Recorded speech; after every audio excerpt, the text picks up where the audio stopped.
Hello everyone, and welcome to the final TasPlan investment update of 2019. Now when we look back at 2019, we see that investment returns have been very strong across nearly all asset classes. So equities have delivered over 20% returns, property and infrastructure have also performed very well, and in fact our flagship balanced fund is up over 15% in the year to date as I speak. So this has been a great year for investors, despite the fact that around the world, generally, economic growth and profit growth has been extremely sluggish. So that begs the question, why? Well, part of the reason is that we did finish last year in a bit of a slump. We had a big correction in equity markets in 2018, and that was driven by fears that the trade war between the US and China was escalating, and also some economists speculating that there was a risk the US could enter a recession in 2020.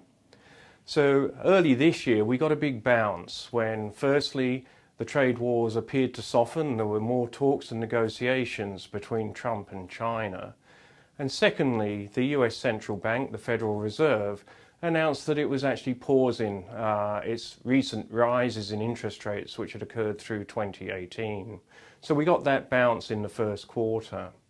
But I think more important this year has been what's happened since then, and really it's been fueled by the strength in markets has been fueled by interest rate cuts across the world and the reintroduction of quantitative easing in a variety of countries with already zero interest rates.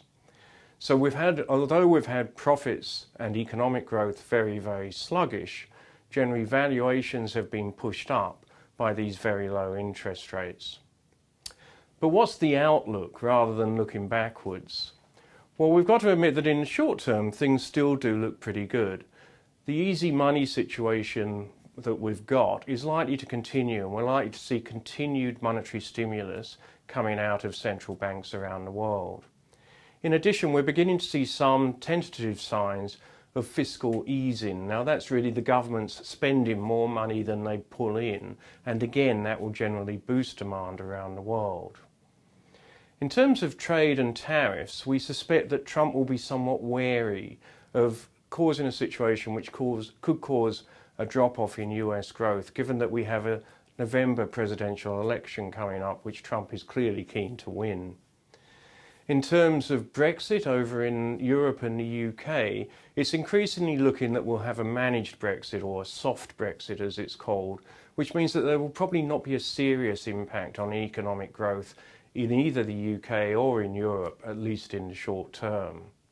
And finally, coming back to Australia, it looks like interest rates are going to continue to fall, and we are now seeing some tentative signs that we might get a boost from consumption as house prices seem to be recovering from their previous slump. So this is all a continuation and really justifies why we've got quite buoyant markets around the world at the moment. However, when we look a little further out, it has to be admitted that there are some dark clouds. The current high valuations across asset classes means that growth assets are at risk if either growth slows significantly or if inflation rises, which is likely to cause a rise in interest rates. If we look at the US in detail, although in the short term we think Trump will be wary, in November we will have a presidential election. And the risk here is that if he's re-elected, Trump might be less constrained in his trade talks and his trade actions against the rest of the world. And this time, instead of only China, it could include Europe and it could include South America. And that wouldn't be good news for global growth.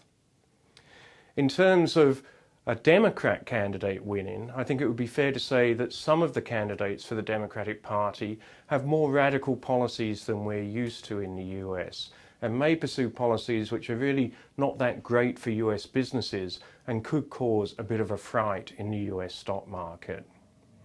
If we look at Australia, we think that we're generally okay here. We think that we're only going to have modest monetary easing. Interest rates are already very low, and we're going to have a fairly moderate fiscal policy stance from the government. But it has to be admitted that Australia is very vulnerable to global trade, and particularly if either China or other parts of the world were to enter a recession, then Australia would clearly be badly affected. So overall, we think that the outlook has got some risks involved in it, and that we are quite likely to see continued volatility in markets as this geopolitical situation gradually unfolds. So on that slightly cautionary note, I'd suggest that we are expecting reasonable returns next year, but they will be modest. They won't be at the levels we've seen this year, and that there are some downside risks if things go wrong.